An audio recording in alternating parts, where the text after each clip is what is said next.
Hello and welcome to an event with Hudson Institute's China Center. I'm Shane Leary, co-host of China Insider with Miles Yu, and today I'm here with Miles, Senior Fellow and Director of the China Center here at Hudson Institute, to commemorate the 45th anniversary of the Taiwan Relations Act, the landmark legislation signed into law by President Jimmy Carter in 1979, which has served as the backbone of the United States relationship with Taiwan and its approach to cross-strait relations. So, to begin, Miles, U.S.-China relations with Taiwan are very complex.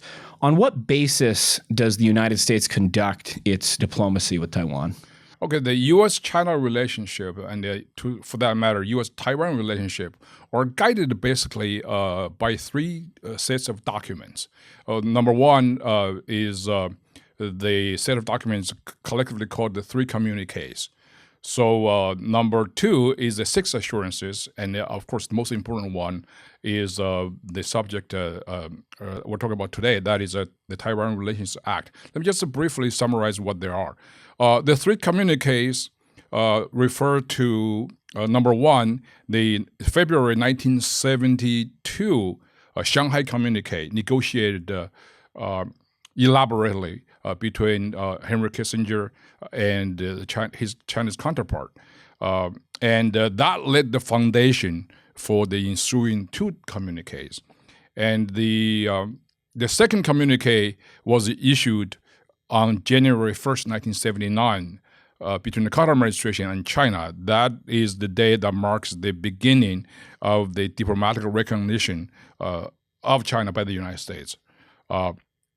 The third communique, which the Chinese government loved to cite, is the so-called August 17th communique. That was signed between the Reagan administration in 1982 between China and the United States. That mostly deals with the arms sale. The three communiques were basically useless because of the Chinese totally misinterpreted and deliberately on two issues. One is that in the three communiques, the two issues are U.S. position on Taiwan, and so-called, in other words, the one China policy, or China called one China principle, and the other issue is really about the arms sale, right? The peaceful means. Let me just say a few words on that. Why Chinese misinterpret the words negotiated and insisted upon by Mr. Henry Kissinger, who actually is brilliantly done in this regard, was that the United States acknowledges the Chinese position that there was only one China, and the People's Republic of China is the sole representative of that, and Taiwan is part of China. So the key phrase here is the three words: acknowledge the Chinese position.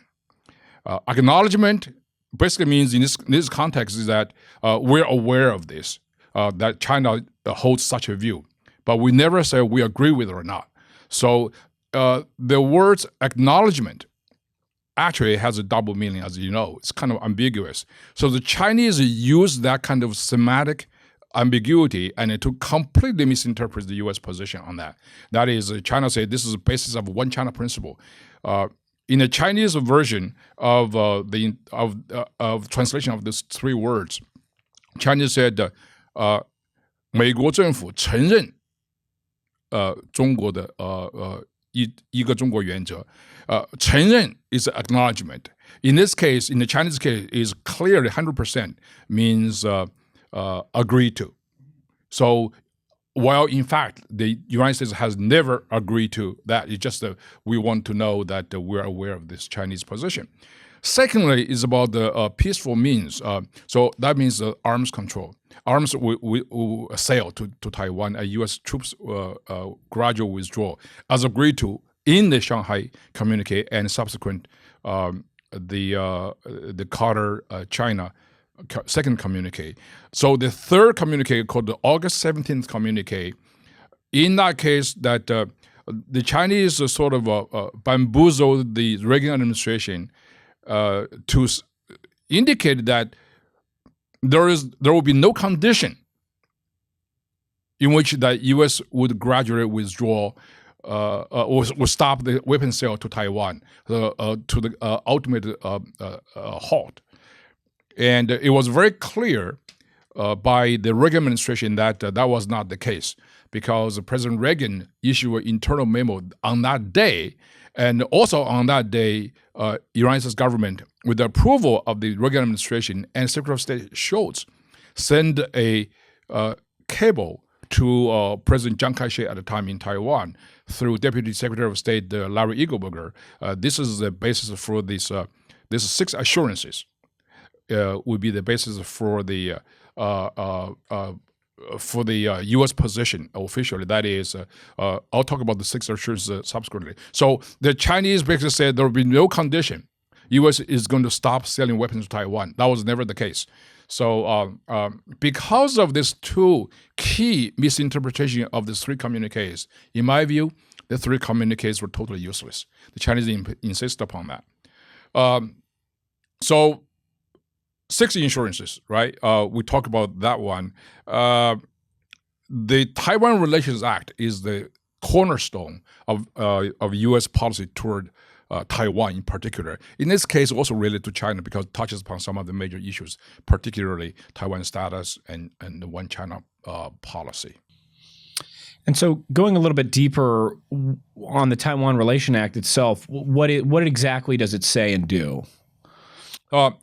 Taiwan Relations Act was adopted, was signed into law by President Carter reluctantly on April 10th, 1979. But it was it took effect retroactively on January 1st, 1979, on the day of U.S. switch of diplomatic recognition from Taipei to Beijing. There are several salient but crucial components of the Taiwan Relations Act. I can say about 7 of them, right? Number one, the Taiwan Relations Act provides legal protection for Taiwan, even though it does not have U.S. diplomatic recognition. Taiwan Relations Act is American domestic law, so it provides the legal protection for Taiwan in the United States within the American legal jurisdiction, as if it is still a sovereign nation. So Taiwanese cultural exchange, Taiwanese properties in the United States, and Taiwanese technological innovation investment in here in the United States, it will be treated as if it's a foreign sovereign country. Number 2, and I think it's also very important, is that it says in Section 4 and Part 4 of this act, and it said the United States government cannot exclude or expose the Taiwan government from any international financial institutions or any other international organizations. So that's why it will be illegal for the United States to oppose Taiwan's inclusion in those international organizations. I think number 3, in Section 2, Parts 3 and 4, which is very crucial. That is, the Taiwan Relations Act ensures United States government to make sure that Taiwanese government would have enough self-defense capabilities to deal with the threat from China. So this is a very important and most crucial part of the security guarantee security insurance by the U.S. government. And once the U.S. government, in this case, mostly the U.S. Congress, because the Jimmy Carter administration never meant to add that security insurance to cover Taiwan. So number 4, in Section 3, Part 3 of the Taiwan Relations Act, it also sort of says specifically who should be the authority to decide whether U.S. is going to commit military forces to prevent China from the military invasion of Taiwan. It is traditionally a presidential privilege.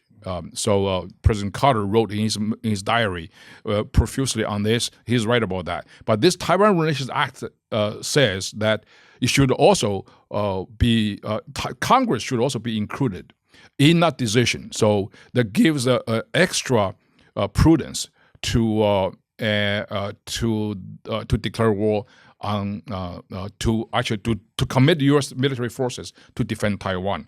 And number 5, in Section 2 and Part 6, which is amazingly far-sighted in this case. By the way, this Taiwan Relations Act was drafted by a bunch of very, very sophisticated, smart senators and congressmen, and it was really a piece of a masterpiece, I should say.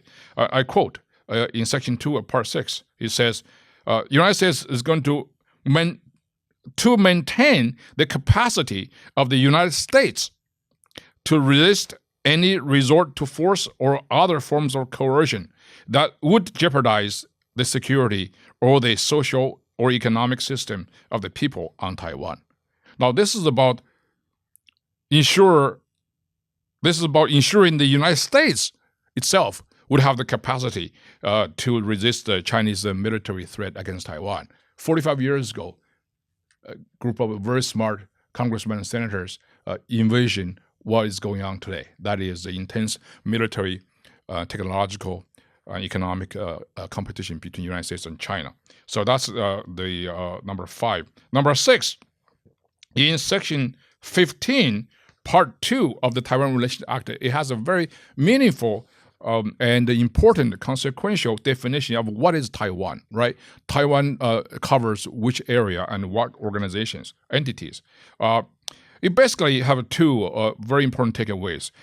In the Taiwan Relations Act, it inherits, the U.S. government inherits the legacy from the Eisenhower administration of the strategic calculation that Taiwan means 2 major island groups, Taiwan Island itself, and also the Pescadores, or in Chinese called Penghu Liedao, Penghu Islands over there, right next to Taiwan. Those are the largest islands in the Taiwanese island chain. But it excludes specifically the offshore islands. That will be much closer to China's coastline.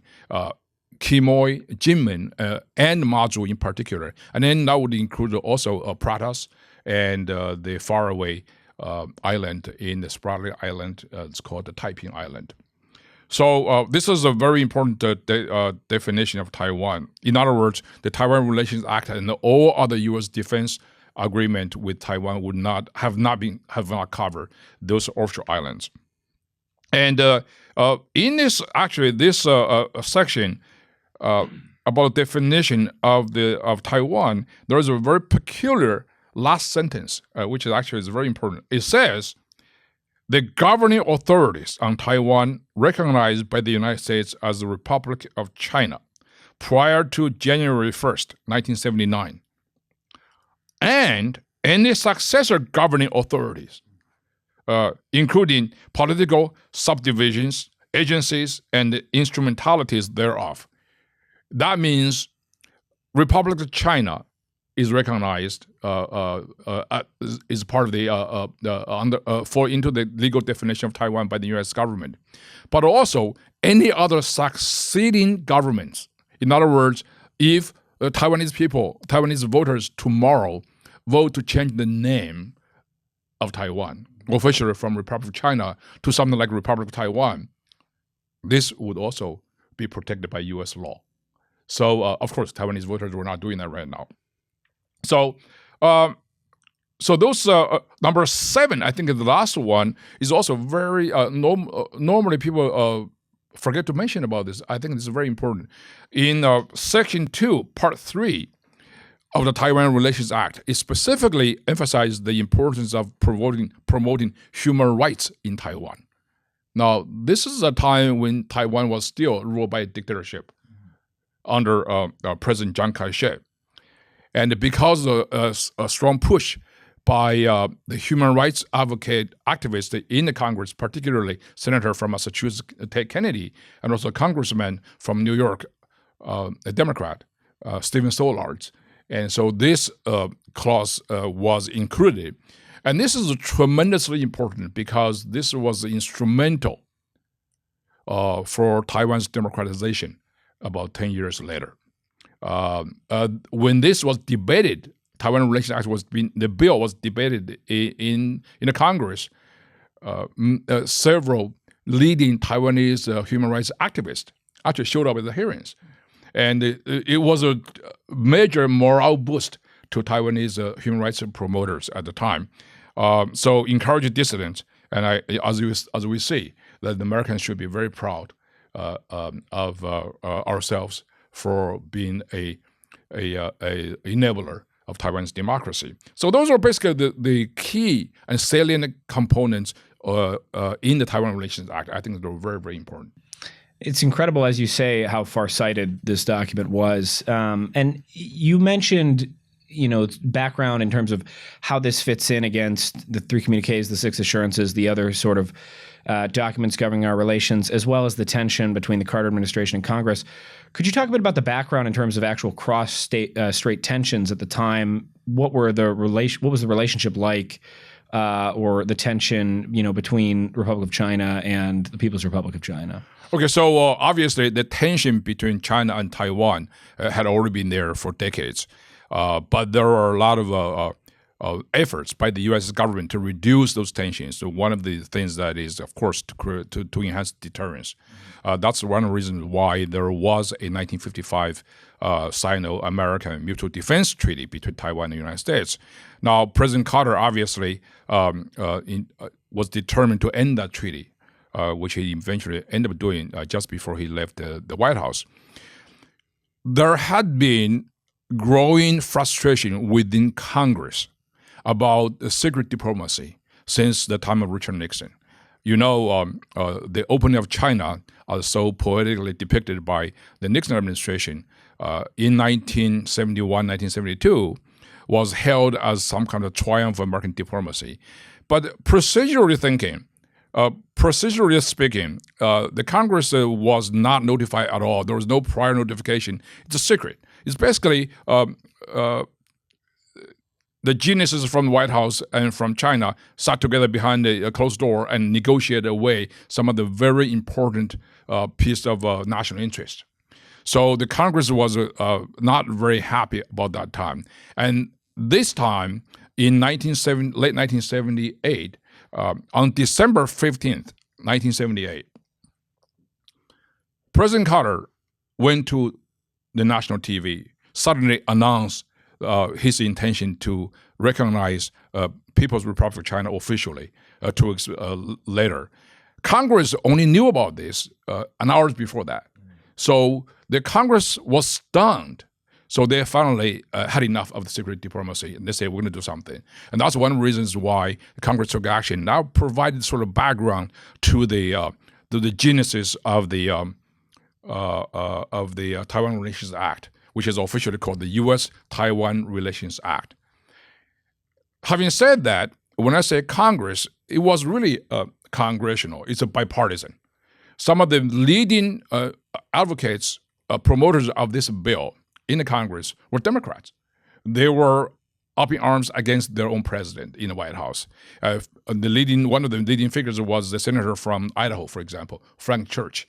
And of course, there's a lot of other prominent figures too. Stephen Sollard, I mentioned, who's a Democrat from New York, and he was leading proponent of this bill in the House. And in addition, you have Senator Barry Goldwater, who's a staunch supporter and defender of Taiwan, as well as Bob Dole from Kansas, and New York Republican Senator Jacob Javits. So those people are very, very instrumental in doing it. This is bipartisan. So this rebuke to this kind of American executive branch's addiction to secret diplomacy. Secondly, I think this background is also very important.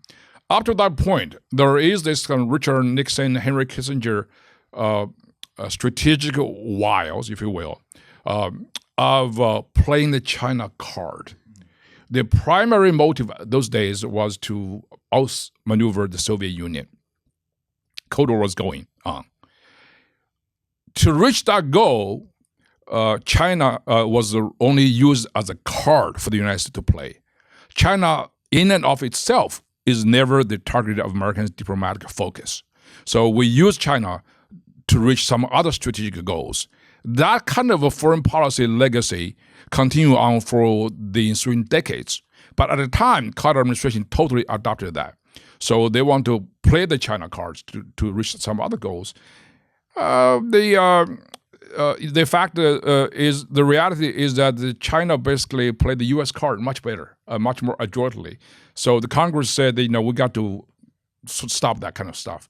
So this is another background in that.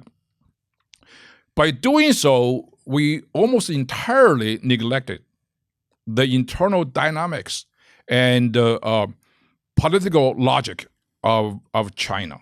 Because if you read the President Jimmy Carter's diary, he regarded Deng Xiaoping as a reformer, a progressive, and sort of prone to market forces.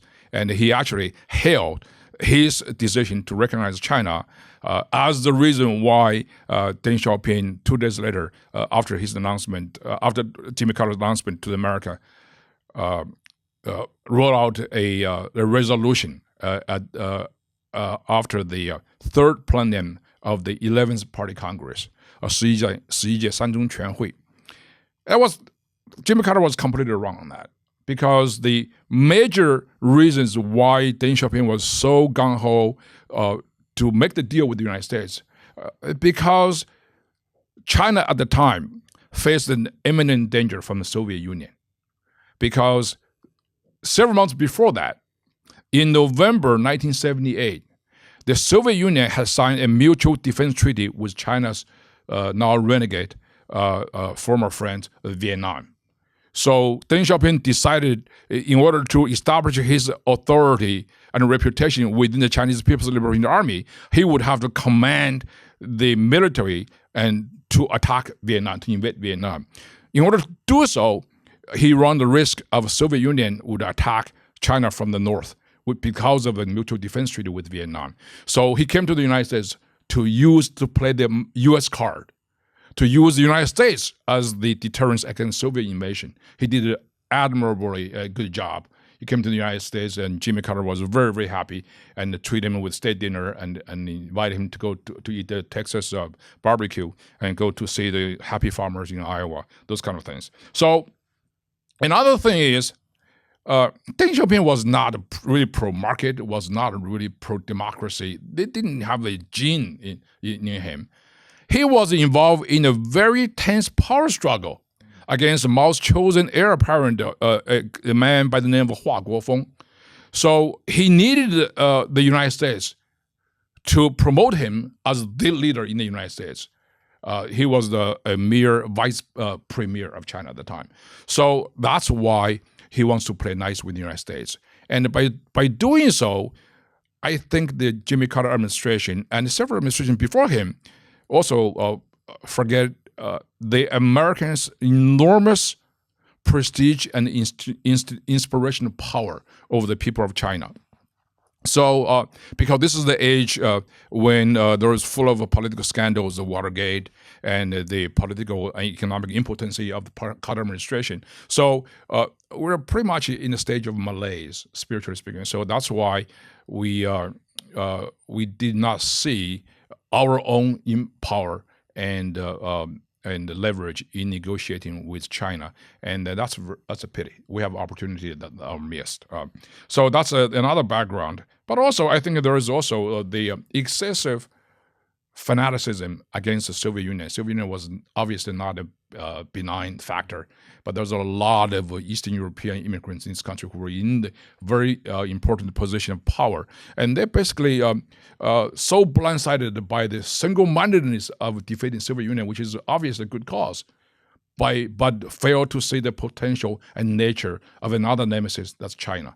So we tend to China, whoever is against Soviet Union must be our friends. So that is a very, very bad sort of 18th century, 19th century obsolete political wisdom. And of course, there is also the another factor, the domestic factors. I would say the one is the Jimmy Carter. By the end of 1978, he knew that his re-election bid will be in jeopardy. So he needs some kind of a triumph in foreign policy, and this is a very good thing that he would do, which caused Congress backfire in the Congress as well. There's also a lot of China lobby in the United States by that time. there's a professional group of people who not just necessary to see the business interest in China, but also they're not really happy with American values and the United States as a whole. This is post the Vietnam War, to remind you. So when you see the Great Wall of China, the orchestrated happy faces of children in Tiananmen Square and the pandas, so you have good feeling over there. So there's a kind of popular support for this Carter move, but the Congress actually acted as a responsible factor in this whole drama. I want to touch on something you mentioned, obsolete political wisdom or perhaps misconceptions. Something that comes to mind is this term strategic ambiguity, which you've taken issue with in the past. Where does that fit in with the Taiwan Relations Act? I mean, do you see this as evidence against strategic ambiguity, or do you see it as supporting? Strategic ambiguity is a artificially created concept that is not in compliance with reality. In my view, there's no such thing called strategic ambiguity. There's a tactical and operational ambiguity. Yes, strategically, we're talking about whether the United States will commit it militarily to the defense of Taiwan if China attacks Taiwan. There has never been any doubt. In the Taiwan Relations Act, we're going to ensure Taiwan's self-defense capabilities. We're going to sort of use force jointly decided by the president and by Congress to defend Taiwan. And every president since Jimmy Carter, after he terminated the Sino-American Mutual Defense Treaty, which bears no ambiguity at all, has stated, if China invades Taiwan, the United States will commit militarily to defend Taiwan, to repulse China's attempt to militarily take over Taiwan. The phrase, the diplomatic nice words in those Taiwan Relations Act and also all the communiques is that the United States absolutely would insist on peaceful means to settle any issues related to Taiwan's future. So, in other words, if you are not using peaceful means, the United States will oppose to that. So strategically, there's no ambiguity. This phrase was created in the 1990s by what collectively called the panda huggers in the China circle to sort of create a legal justification for their China policy indolence and to justify their engagement at any cost approach to China. So in other words, they are confrontation averse. They abandon American principle and foundational precepts embodied in not only in the three communiques, but also in the 6 assurances and also the Taiwan Relations Act. So that is a shame, and I consider this continuing longevity of this concept really bizarre. So that's very harmful. By the way, there's nobody, absolutely nobody in the Chinese high command who ever believes there is any such ambiguity on the part of the United States to commit militarily to defend Taiwan if China invades Taiwan. And that should just, the argument should just end there. And I think to continue to argue for the virtue of strategic ambiguity is also very, very dangerous because it shows Americans' weakness and the indecisiveness. And you may create some kind of a miscalculation among some of the more hawkish military figures in China. So we've talked about the background of the act in its inception. It's been 45 years. A lot has changed. And we've seen new legislation, perhaps most notably the Taipei Act of 2019, signed into law under President Trump. Where does the TRA stand today? And could you just talk about its importance in our approach to Taiwan today? Taiwan is a flashpoint in U.S.-China relationship, and that should not be the case because things have changed in 45 years. 45 years is a lot of time, right? 45 years ago, Ukraine was a part of the Soviet Union. There was no sovereignty. There was no independence. Within the 45 years, actually since the early 1990s, Internationally, people recognize Ukraine as a sovereign country, as an independent country. Something much more profound in the same direction has happened in Taiwan. So nationhood has developed, sovereignty has developed. So that's why Taiwan Relations Act needs to be revised. In that case, we have to consider those issues. Taiwan Relations Act is foundational. It's very important to maintain the stability of U.S.-China relationship. But U.S.-Taiwan relationship should be developed outside of context of U.S.-China relationship. It's a totally different matter. So only China would insist on that kind of thing. So that's one thing. Secondly, I think because of historical background, historical limitations at the time, 1979, the Taiwan Relations Act also has some kind of shortfalls. Number one, I would say, is the influence of the very pernicious State Department plan submitted to Congress for consideration by the State Department in the aftermath of diplomatic recognition of China. It's called comprehensive plan. In that plan, there are many ridiculous assertions that the administration would like Congress to adopt. For example, they insist on using the words "people on Taiwan." In other words, people on Taiwan can be anybody. There's no sense of belonging. There's no sense of citizenship, right? If your parents were in Taiwan as tourists, that could be part of the people on Taiwan. So here, the correct phrase should be "people of Taiwan" or "the Taiwanese people." For example, if somebody say "people on the United States soil today," that could mean some Germans, some Japanese who are happily visiting Disney World. So that's not what really should mean. So Taiwan Relations Act adopt phrases like that. By the way, "people on Taiwan," which is a very peculiar phrase, has never been used in the three communiques China really is so much in love with.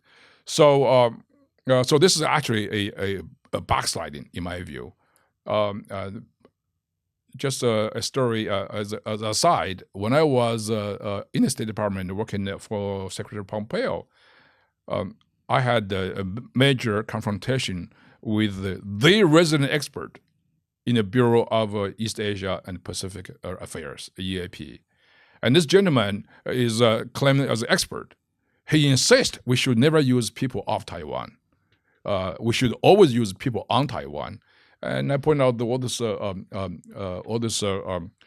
inaccuracies in that kind of argument. So that's kind of a waste of time. We still have that kind of a mentality.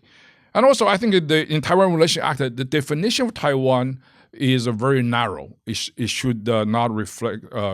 It should have to reflect reality. That is, if we keep the offshore islands of Quemoy and Matsu, Kinmen and Matsu, outside of Americans' treaty obligation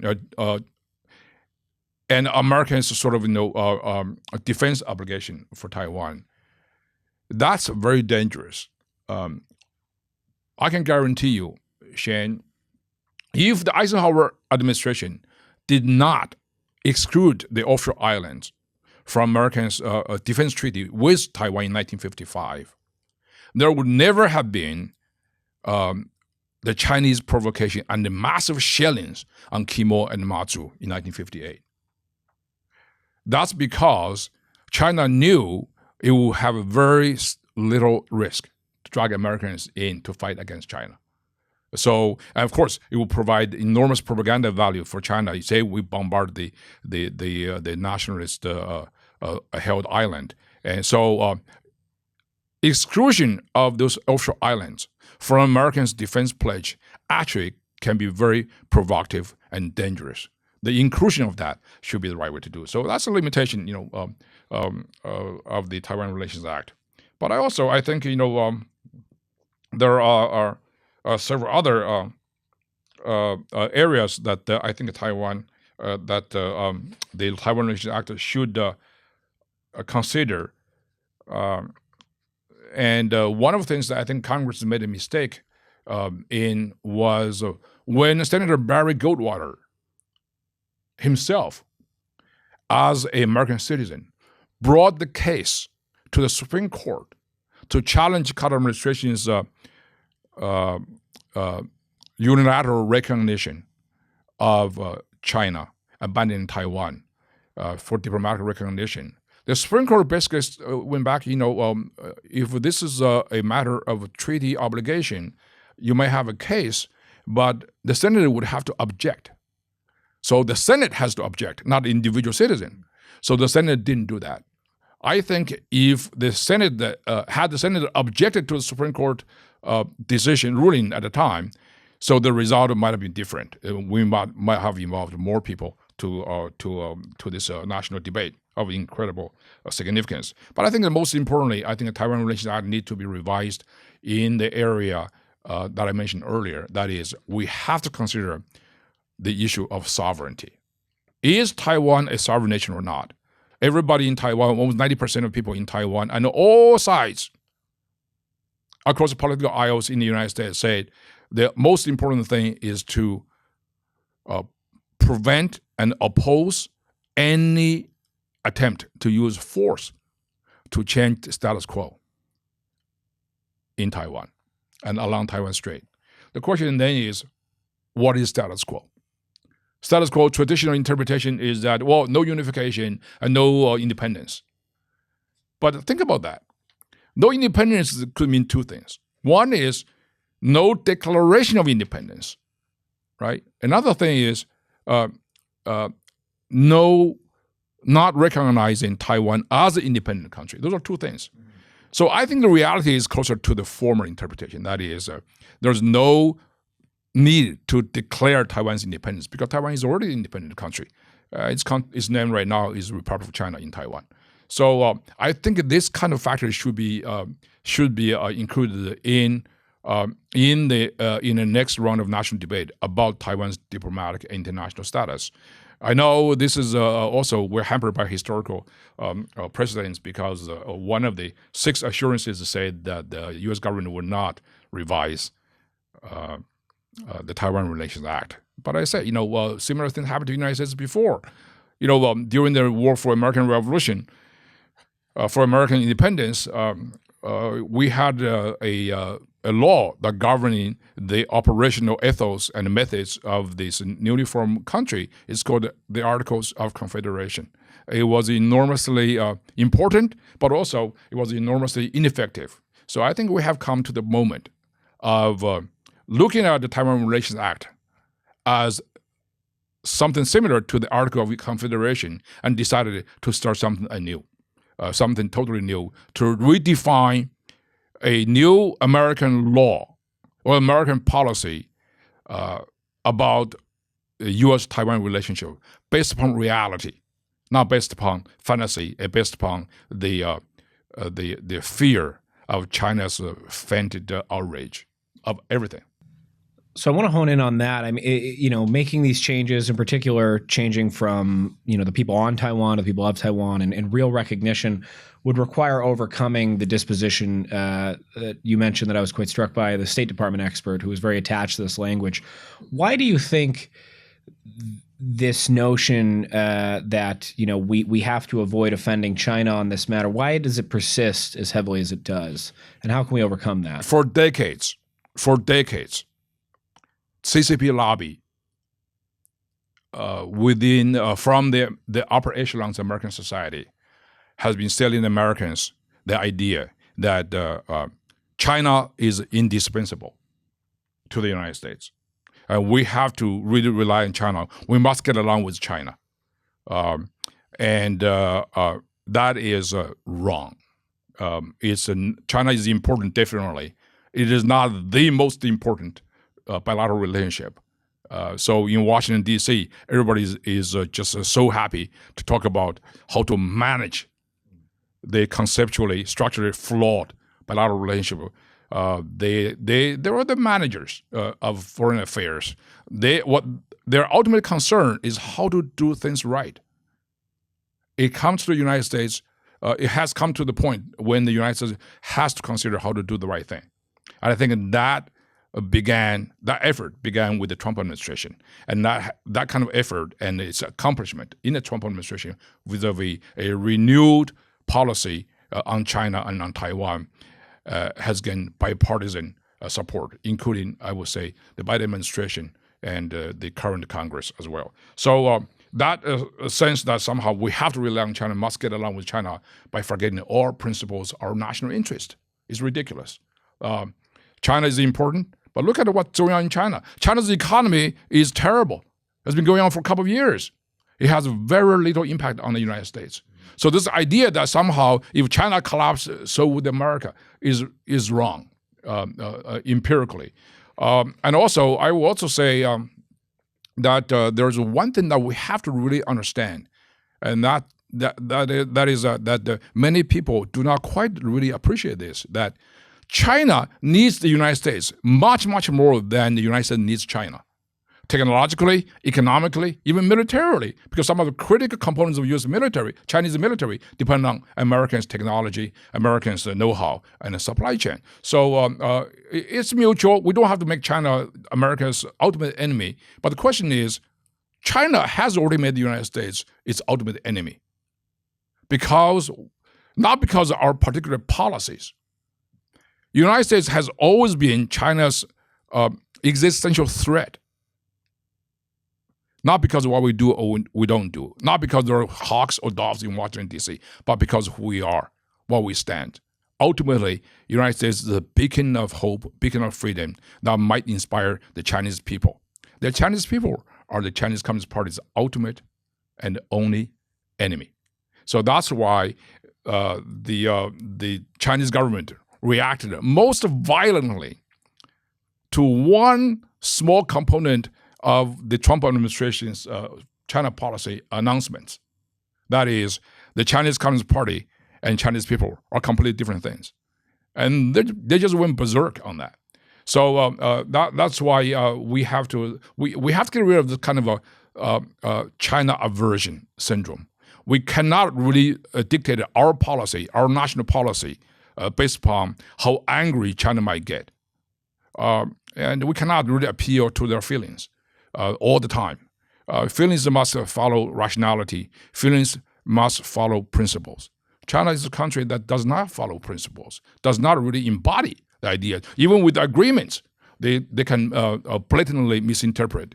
And so they not only try to bamboozle the world, they actually bamboozle themselves.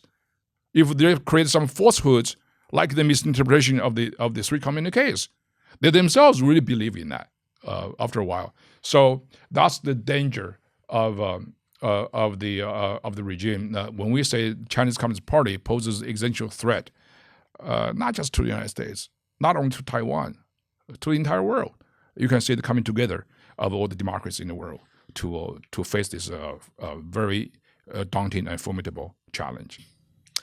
Well, Miles, I think we're coming to close here. Do you have any parting thoughts, maybe in particular for the people of Taiwan?